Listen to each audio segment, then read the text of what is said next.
네, 오늘 말씀의 제목은 성령의 위로자입니다. 오늘 성령 강림 주일이죠. 초대교회는 그 교회 출발이 굉장히 위태로웠습니다. 예수님은 십자가 못 박혀 죽임당하고 예루살렘에는 어마어마한 박해가 시작이 되고, 그리고 그 초대교회의 가장 심각한 원수 중에 한 사람이 사울이었습니다. 바리새인 청년 사울의 혈기가 교회를 완전히 잔멸했다고 하죠. 진멸했다고 나오고요. 살기가 등등했습니다. 그런데 여러분이 알다시피 기독교 역사에서 가장 위대한 영향을 끼친 사람 뽑으라면 사울입니다.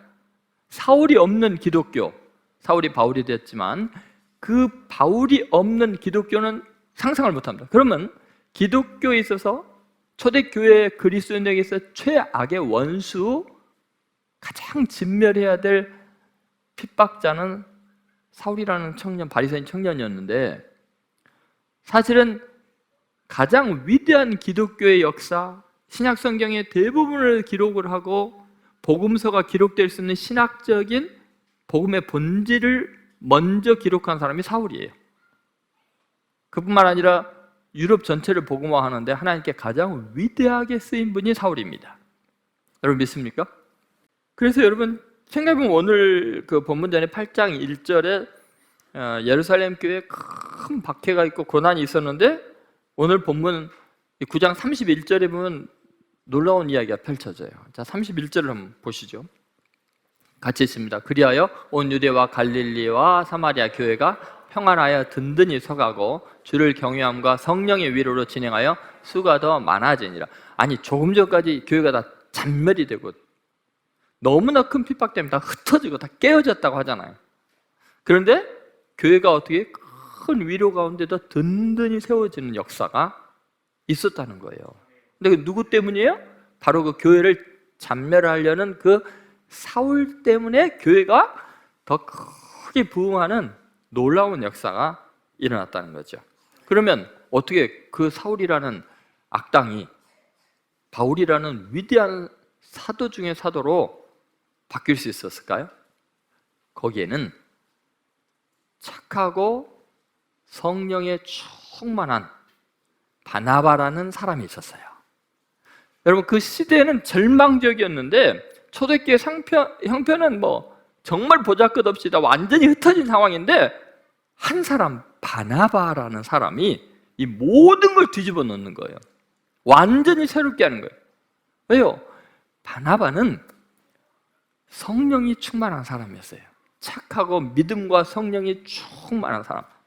여러분, 성령 강림하면 어때요? 우리는 불 받아라 불불 막 그러고 싶잖아요. 그리고 뭔가 막 예언하고 기적이 일어나고 뭔가 인간의 능력을 초월한 초월적인 사건을 기대하잖아요. 근데 실제로 그런 사건을 통해서 교회가 변화되는 건 없어요. 교회가 분열이 되죠.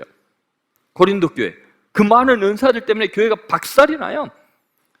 그런데 여러분, 성령이 충만하다는 것은 인격이 착하고 위로가 넘치는 사람이 되는 거예요. 바나바라는 이름이 원래는 요셉이었는데 이름을 뭐로 바꿔요?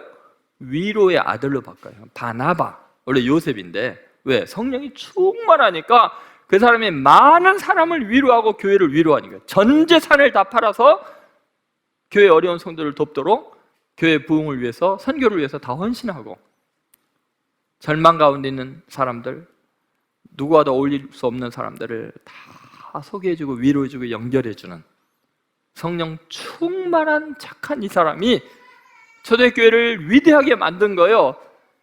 진멸되고 멸망당하는 그 교회가 세계 역사의 가장 모범적인 교회가 되게 한 것은 많은 사람이 훌륭해서가 아니라 이 성령 충만한 위로자 바나바 한 사람이 있었기 때문에 가능한 거예요.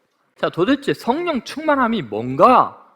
성령의 위로자라는 게 어떠한 삶을 살았길래 이런 놀라운 변화가 가능한가? 자, 첫 번째는 미래 가능성에 대한 개방의식입니다. 여러분, 성령 충만하면요, 어떠한 상황이든 미래에 희망이 보입니다. 여러분, 성령 충만한 사람이 절망하는 거 봤어요? 스데반 돌에 맞아 죽어가면서도 얼굴이 해처럼 빛나잖아요. 여러분, 성령 충만함의 특징은 뭐냐면 모든 가능성이 다 열리는 거예요. 원수도 사랑하게 되고 미래에 놀라운 일이 있을 거다라는 희망이 생기게 된 거죠. 자, 9장 26절 보시죠. 같이 읽습니다. 사울이 예루살렘에 가서 제자들을 사귀고자 하나 다 두려워하여 그가 제자됨을 믿지 아니하니. 여러분, 살기가 등등한 바리새인 사울이 회개했습니다. 다메섹에서 예수님 만났어요. 다메섹 도상에서. 그리고 완전히 거듭나서 이제 그리스도인들에게 사죄하고 하나님 일꾼이 되고자 하는데 아무도 안 믿어요. 다들 두려워합니다. 그런데 바나바는 그 사울을 보면서 무한한 가능성을 본 거예요. 하나님이 행하실 위대한 일, 미래의 가능성으로 그의 인생을 이렇게 새롭게 펼쳐질 수 있도록 보장을 해주는 거죠. 여러분, 제자들은 다 믿을 수가 없었습니다. 사울을 믿지 않았지만 그것은 사실은 성령 충만하지 못한 거죠. 그를 변화시킬 수 있는 하나님, 원수를 친구로 바꿀 수 있고 이 핍박자를 동역자로 바꿀 수 있는 하나님의 전능하심과 그분의 능력을 믿지 못하니까 불안하고 두려운 거예요. 사람이 두려운 거예요. 여러분, 제가 목회를 하면서 많은 사람들과 만나고 돕고 격려하지만 많은 경우에 머리털 검은 짐승은 믿지 말라고 배신당하고 못된 짓을 많이 합니다. 그래도 저는 상관없어요. 왜냐하면 하나님은 그러다가 또 그를 더 나보다 훌륭하게 쓰실 수 있는 분을 믿기 때문이에요. 다시 말해서 인간에 대한 절망은 사실은 하나님에 대한 불신이에요. 인간의 희망을 끊어버리는 것, 나는 하나님만 믿습니다, 그 말이 안 통해요. 왜냐하면 하나님이 사람을 변화시킬 수 있잖아요. 그를 위해서 기도하면 되잖아요. 여러분, 지금 사도들이 바울을 못 믿겠다라고 하지만 실상은 하나님에 대한 믿음이 약한 거예요. 자, 여러분도 생각해 보세요. 지금 이 인간하고 살아보니까 도저히 안 돼. 직장에 가니까 그 인간은 정말 안 돼. 그건 뭐예요? 하나님이 그 사람을 변화시킬 수 없다는 거예요? 하나님의 능력은 사람을 바꿀 수 있는 힘이 없는 거예요? 여러분, 생각해 보십시오. 십자가에 나타나는 구원의 진리, 죄인을 거듭나게 하시는 하나님의 능력, 죄를 사하는 보혈의 능력, 여러분 믿습니까? 나 같은 죄인을 새 사람 만드는 능력을 믿습니까? 그러면 여러분이 절대로 안 된다고 생각하고 지금 너무 불안해하고 두려워하고 피하고 싶고, 그 사람도 하나님은 여러분에게 가장 소중한 사람으로 하나님의 동역자로 바꿀 줄을 믿으시기 바랍니다. 이게 성령 충만한 사람, 성령의 위로자의 특징이라는 거죠. 우리가 인간관계에서 또 자신에 대해서 우리의 마음대로 사람을 평가하는 것은 내 수준으로 보기 때문이에요. 내가 그를 변화시킬 수 있는 능력이 없으니까 그는 쓸모없는 인간이고 원수라고 생각하는 거예요. 그런데 성령이 충만하면 내 능력으로 보는 게 아니라 하나님의 입장에서 보면 얼마든지 놀라운 변화가 가능한 거예요. 예수님께서 원수를 사랑하라고 하셨잖아요. 여러분, 너희 중에 지극히 작은 자에게 한 것이 그건 나에게 한 거라 그랬잖아요. 초대교회 모든 사람들에게 사울이라는 이 청년은 원수예요. 그죠? 그리고 정말 완전히 제거하고 싶은 내 인생의 가장 작은 자에 불과해요. 그런데 놀랍게도 하나님께서 원수를 사랑하라고 하시잖아요. 예수님께서 하신 말씀 그대로 바나바는 원수를 사랑한 거예요. 그런데 그 원수가 사랑했더니 위대한 사도가 된 거예요. 여러분, 바나바가 사울이라는 이 박해자의 변화를 믿어주고 받아들여 줌으로써 하나님의 구원 역사가 전 세계에 일어날 수 있는 거예요. 이게 복음의 능력입니다. 복음이라는 거는 원수를 사랑하는 거예요. 그래서 하나님의 이런 그 원수를 통해서 이루는 겁니다. 여러분, 하나님께서 사람을 바꾸고 변화시킬 수 있다고 여러분 믿습니까? 지금 제가 이 설교를 하니까 떠오르는 인간들이 있죠. 과연 그럴까? 과연 그 인간이 바뀔까? 그것은 하나님에 대한 불신이에요. 여러분 수준으로 절대로 하나님의 능력을 과소평가하지 마십시오. 사람에 대한 기대감을 가질 수 있는 까닭은 그 사람의 능력과 자질 때문이 아니고 그를 창조하신 하나님이 그의 작품을 반드시 완성하실 줄로 믿기 때문이에요. 핍박자 사울을 위대한 하나님의 사역자로 본 바나바처럼 서로를 바라보시기 바랍니다. 옆 사람 통해서 바라보세요. 당신은 별처럼 빛납니다. 진흙덩어리가 아닙니다. 자, 두 번째, 섬김을 위한 인간관계요. 여러분, 성령의 위로자, 성령 충만한 사람의 특징은 모든 인간관계를 섬김의 관점에서 바라봅니다. 그 사람을 보증하는 자신의 어떤 인격을 보증하는 데 쓰게 되죠. 자, 한번 27절을 보겠습니다. 같이 읽습니다. 바나바가 데리고 사도들에게 가서 그가 길에서 어떻게 주를 보았는지와 주께서 그에게 말씀하신 일과 다메섹에서 그가 어떻게 예수의 이름으로 담대히 말하는지를 전하니라. 여기 보면 바나바가 데리고 사도들에게 가서, 여러분, 자, 바나바가 데리고, 누구를 데리고요? 사울이라는 그 핍박자를 데리고 사도들에게 가서. 여러분의 특징은 어때요? 정말 좋은 사람, 하나님이 쓰고자 하는 사람이 있으면 또 다른 사람과 연결해주고 추천해주고 이런 걸 잘 하시나요? 아니에요? 그냥 나만 내세우고 누구 연결되려고 하면 끊고 그렇습니까? 나하고만 친해야 됩니까? 성령의 위로자의 특징은 뭐냐면 서로를 연결해 주는 거예요. 그런데 연결해 줄 때 여러분, 자신의 인격과 삶이 훌륭해야 연결해 주는 사람을 믿을 수 있죠. 사실 사울은요, 불과 몇 장 바로 앞에서 8장에서는 살기가 등등해갖고 예수 믿는 사람 잡아 죽이는데 그 지도자들을 잡으려고 혈안이 된 사람 아니에요. 근데 지금 바나바가 지금 아직 사울이 뭐 핍박한다는 소문이 나고 변화됐다는 소문이 나기도 전인데 바나바가 이 사울을 데리고 베드로 만나자 그러면 베드로 입장에서 어떻게 했어요? 야고보 입장에서 어떻게 했어요? 아니, 바나바 너 미쳤어. 지금 기독교를 진멸하려고 리더 잡으러 지금 다니고 있는데 그 사람을 데리고 와서 소개해주면 너 속은 거야? 막 이럴 거 아니에요. 근데 바나바는 성령이 충만한 사람, 착한 사람이에요. 바나바가 소개하면 맞을 거야. 나는 사울 저 인간 절대로 못 믿어. 얼마 전까지 핍박자였고 사람 죽이고 수대만 돌로 쳐 죽이고 지금도 살기가 등등해서 예수 믿는 사람 잡아다니는데, 그런데 누가 지금 데리고 온대요? 바나바가. 야, 이거 정말 고민이죠. 그래, 다른 사람 몰라도 성령 충만하고 착한 바나바, 모든 것을 교회를 위해 희생한 바나바가 소개하면 무조건 믿자. 그래서 만나게 된 거예요.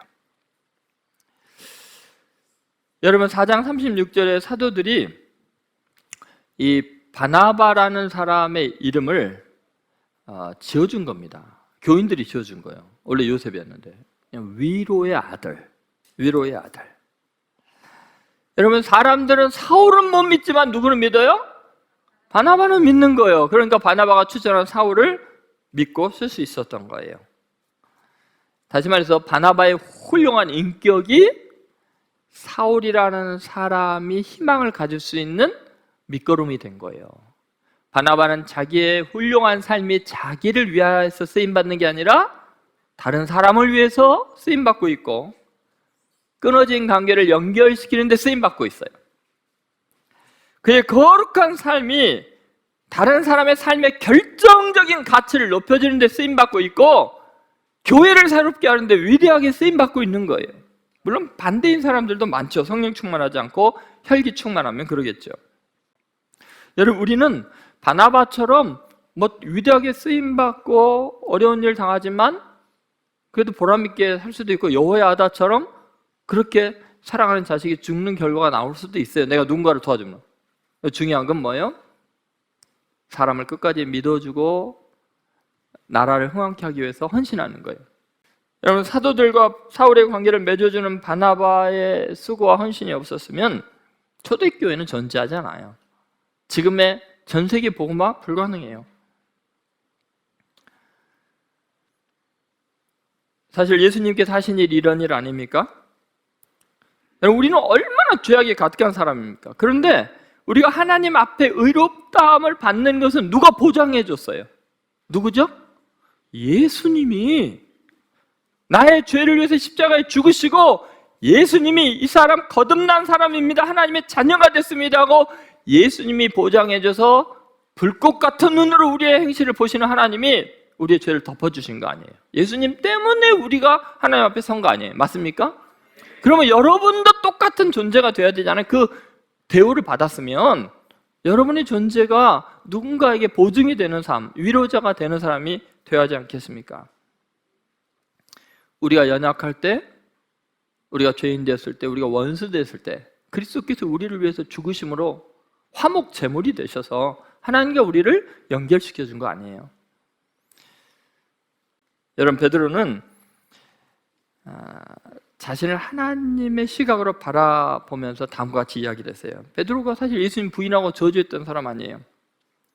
베드로 2장 4절에서 5절 한번 보시죠. 자, 베드로전서 2장 4절부터 5절 같이 읽겠습니다.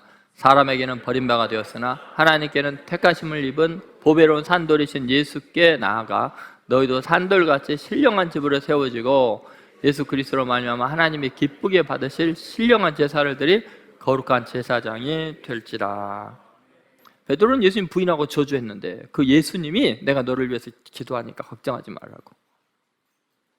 그래서 베드로가 다시 일어나서 위대한 사도의 직분을 감당했잖아요. 그걸 경험하고 나니까 교인들이 너무나 절망하고 힘들어하고 그런 사람들을 보면서 아니다, 주님이 우리를 거룩한 제사장으로 삼았으니까 괜찮다, 그렇게 이야기할 수 있는 거예요.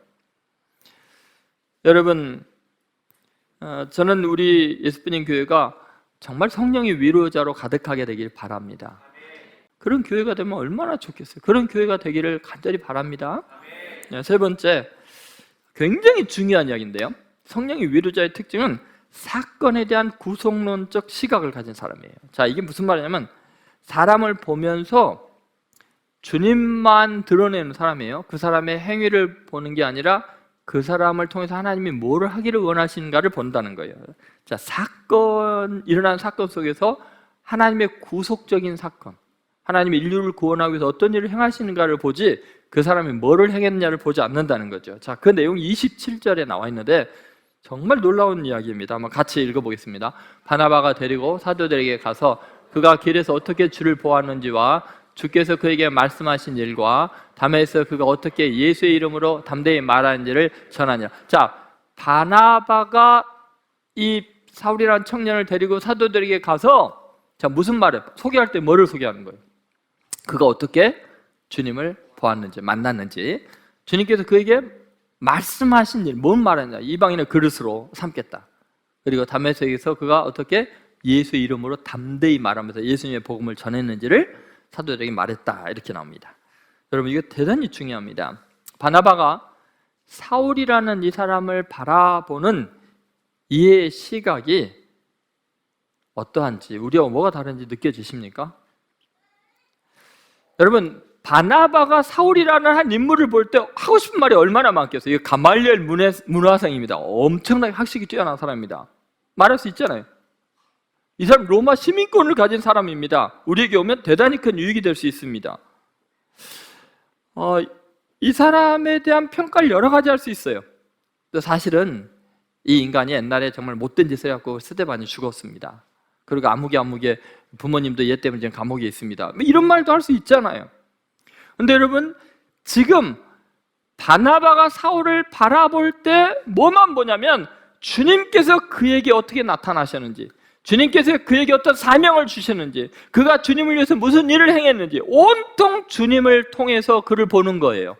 주님이 그에게 얼마나 놀라운 일을 행하셨는지 그걸 말하는 거예요.